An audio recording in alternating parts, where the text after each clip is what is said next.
नमस्कार विद्यार्थियों, मैं आपका स्वागत करता हूं मेरे इस YouTube चैनल पर। विद्यार्थियों, आज हम फिर एक नए विषय पर आपसे इस वीडियो के माध्यम से चर्चा करेंगे। यह विषय है computer application for economics analysis, जो कि MA अर्थशास्त्र सेकंड सेमेस्टर का द्वितीय प्रश्न पत्र है। यह अर्थशास्त्र के विद्यार्थियों के लिए बहुत ही महत्वपूर्ण विषय है। इस वीडियो में हमने इस प्रश्न पत्र की प्रथम यूनिट के इस महत्वपूर्ण भाग को सम्मिलित किया है, जिसमें हम लोग MS एक्सेल के विभिन्न बिंदुओं पर चर्चा करेंगे। जिन विद्यार्थियों को कंप्यूटर के बारे में जानकारी है या जो विद्यार्थी कंप्यूटर में प्रशिक्षित है, उनके लिए MS एक्सेल कोई नई बात नहीं है। उन्होंने निश्चित रूप से MS एक्सेल शीट पर काम किया होगा और इन सभी बिंदुओं के बारे में उनको जानकारी होगी। लेकिन महत्वपूर्ण उन विद्यार्थियों के लिए है जो कंप्यूटर से अनभिज्ञ है, और चूंकि वे इस विषय को पढ़ेंगे समझेंगे तो उनके लिए यह वीडियो बहुत ही महत्वपूर्ण साबित होगा। तो आप लोग इस वीडियो को बहुत ही इत्मीनान से देखें और समझें कि MS एक्सेल में किस प्रकार से काम किया जा सकता है। यदि आप लोगों को मेरा यह वीडियो पसंद आए तो आप इसे लाइक करें, शेयर करें और सब्सक्राइब करें। तो आइए हम लोग MS एक्सेल से संबंधित महत्वपूर्ण बिंदुओं को समझने का प्रयास करते हैं। सबसे पहले हम लोग संक्षिप्त रूप से MS एक्सेल का परिचय समझ ले कि MS एक्सेल किसे कहते हैं।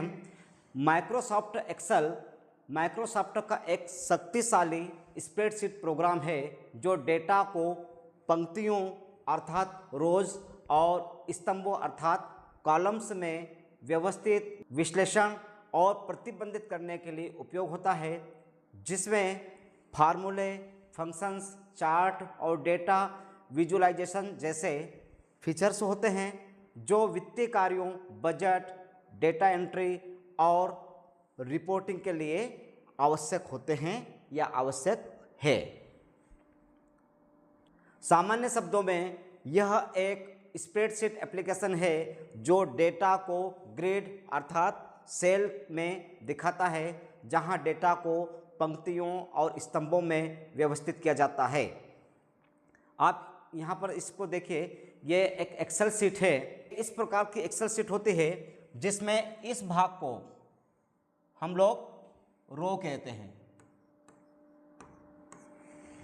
मतलब पंक्तियां, और इस भाग को स्तंभ कहते हैं अर्थात कॉलम।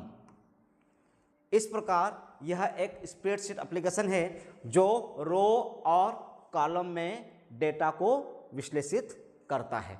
तो आप थोड़ा सा देख लीजिएगा इस चीज को, यह बहुत ही महत्वपूर्ण भाग है। इसका उपयोग डेटा एंट्री, डेटा मैनेजमेंट, वित्तीय विश्लेषण, रिपोर्टिंग और डेटा को चार्ट एवं ग्राफ में बदलने के लिए भी किया जाता है।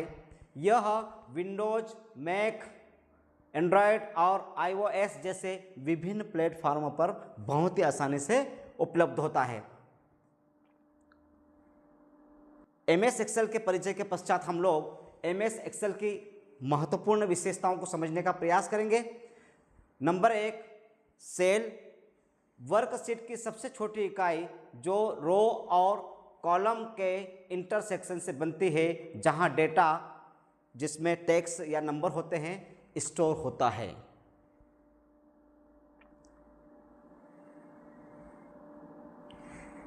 नंबर 2, फार्मूले एवं फंक्शंस बुनियादी गणित, जिसमें जोड़, घटाव से लेकर जटिल गणनाओं जैसे सम, एवरेज, वीलुकअप के लिए बिल्ट इन फार्मूले और फंक्शन इस स्प्रेडशीट एप्लीकेशन में सम्मिलित है।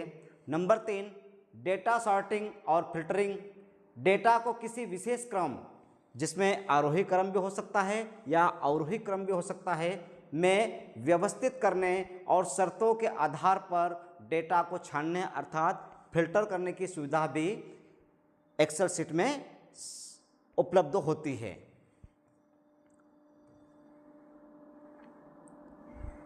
नंबर 4, चार्ट और ग्राफ, डेटा को आसानी से समझने योग्य विजुअल फॉर्मेट, जिसमें बार, पाई, लाइन चार्ट में प्रस्तुत किया जा सकता है।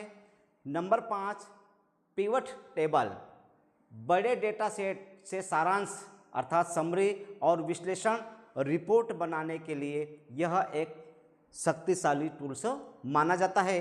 नंबर 6, डेटा वैलिडेशन, सेल्स में दर्ज किए जाने वाले डेटा के प्रकार और रेंज को बहुत ही आसानी से नियंत्रित किया जा सकता है। नंबर 7, मैक्रो और VBA, दोहराए जाने वाले कार्यों को स्वचालित करने के लिए इसका उपयोग किया जाता है। नंबर 8, क्या हो अगर विश्लेषण, डेटा बदलने पर परिणामों पर पड़ने वाले प्रभाव का विश्लेषण भी बहुत आसानी से इसमें किया जा सकता है। नंबर 9, कंडीशनल फॉर्मेटिंग, विशिष्ट शर्तों के आधार पर सेल्स को रंगना या फॉर्मेट करना ताकि महत्वपूर्ण डेटा हमें बहुत आसानी से और स्पष्ट दिखाई दे या तुरंत दिखाई दे। सामान्यतः MS एक्सेल शीट का उपयोग बजट बनाने या वित्तीय योजनाओं को बनाने में किया जाता है। इन्वेंट्री मैनेजमेंट में भी इसका उपयोग बहुत आसानी से किया जाता है। डेटा विश्लेषण और रिपोर्टिंग के कार्य में भी यह बहुत महत्वपूर्ण भूमिका निभाता है।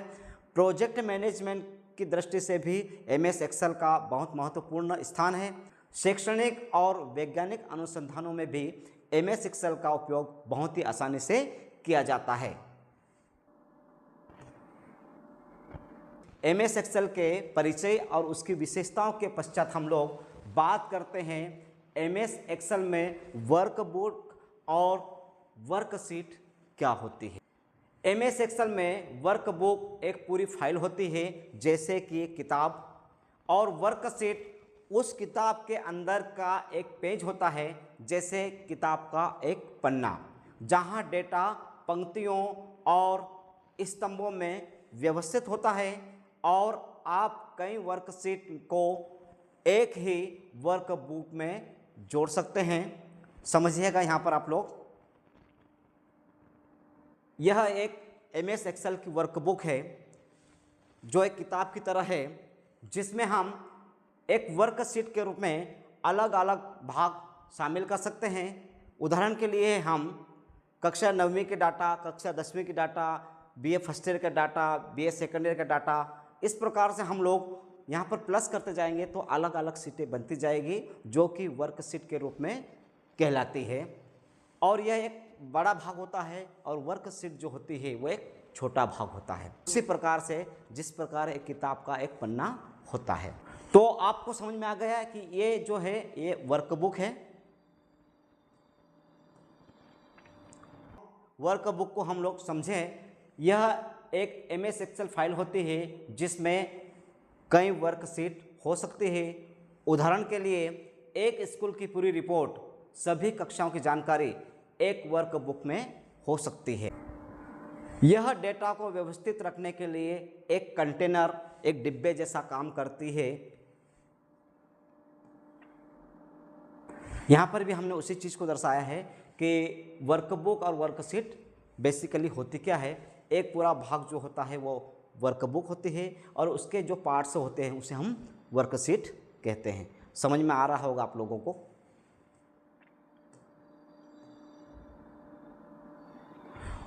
अब हम थोड़ा सा वर्कशीट को भी समझने का प्रयास करें। यह एक स्प्रेडशीट होती है जिसमें पंक्तियों और स्तंभों का ग्रिड होता है जहां आप डेटा दर्ज करते हैं। उदाहरण के लिए एक ही वर्कबुक में कक्षा 9 के लिए अलग, कक्षा 10 के लिए अलग वर्कशीट हो सकती है। कार्य विशिष्ट डेटा को दर्ज करने, संपादित करने और विश्लेषण करने के लिए जगह प्रदान करती है।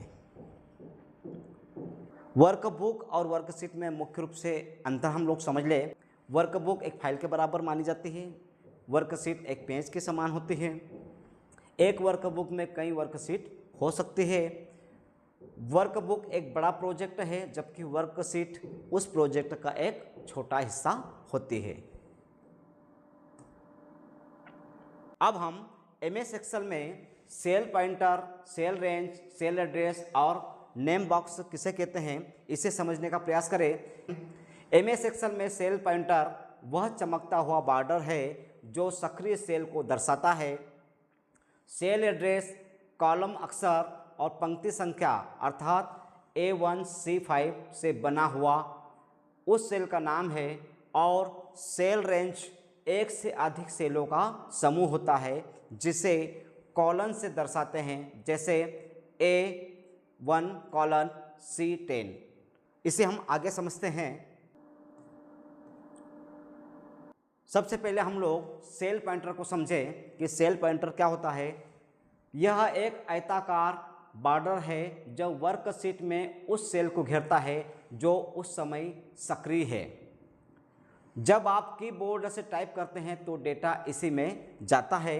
यह हमेशा ऊपरी बाएं कोने में नेम बॉक्स में दिखता है। अब इसको समझिए हम कहाँ पर दिखता है सेल पॉइंटर।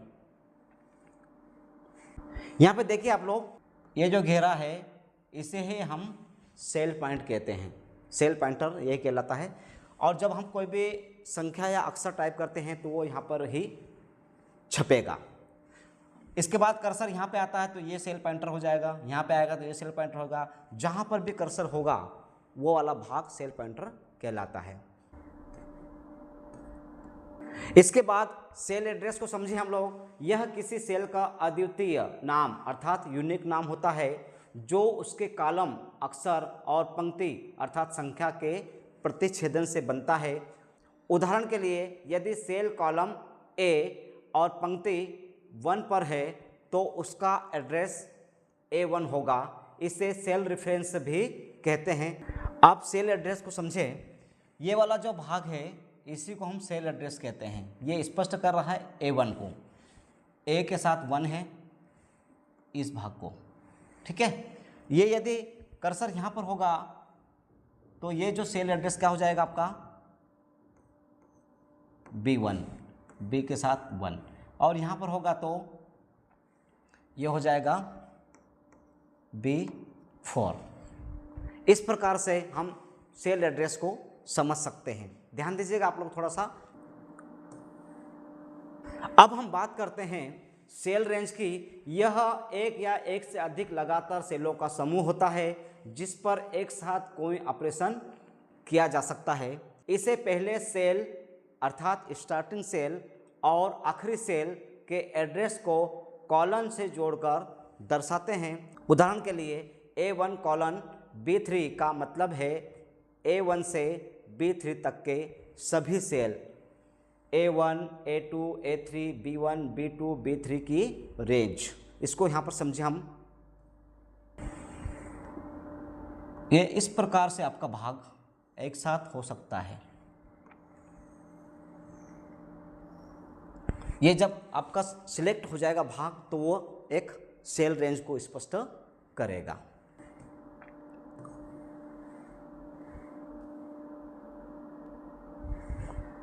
अब हम नेम बॉक्स को समझने का प्रयास करें। ML एक्सेल में नेम बॉक्स फार्मूला बार के बाईं ओर होता है और यह एक्टिव सेल का पता बताता है, जैसे A1 इत्यादि दिखाता है। या आपको किसी सेल, रेंज या ऑब्जेक्ट को एक सार्थक नाम जैसे सेल से डाटा देने और उस नाम का उपयोग करके तुरंत उस पर जाने की सुविधा देता है, जिससे डेटा को समझना और सूत्रों में इस्तेमाल करना बहुत आसान हो जाता है।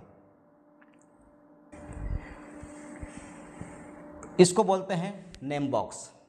अभी आपका कर्सर इस सक्रिय सेल पर है इसलिए आपको A1 दर्शा रहा है। जैसे आप कोई भी चीज़ यहाँ पर लिखेंगे या आप यहाँ से यहाँ पर करेंगे तो ये B1 हो जाएगा, C1 हो जाएगा, C2 हो जाएगा। इस प्रकार से आप किसी भी जगह पर जाएंगे तो यह उस चीज़ को स्पष्ट करेगा, नाम को स्पष्ट करेगा, इसलिए इसको नेम बॉक्स कहते हैं।